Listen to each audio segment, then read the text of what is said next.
নমস্কার বন্ধুরা, আপনারা সবাই কেমন আছেন? আশা করি ভালো আছেন। আর ছেলে এখানে প্রিপারেশন শুরু করেছে এক্সামের, যেহেতু এক্সাম এসে গেছে, ছেলে এসে গেছে। আর ওর সাথে আমিও বসে আছি।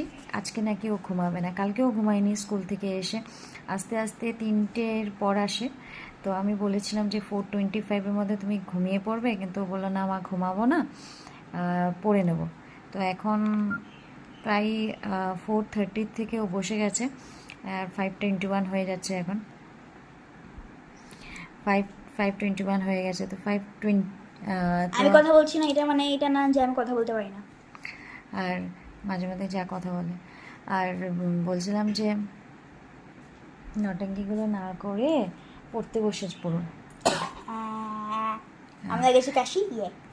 আচ্ছা ঠিক আছে বন্ধুরা, তো আজকে অতটুকু মিনি ব্লগ বানালাম। আর এদিকে আমার শাশুড়ি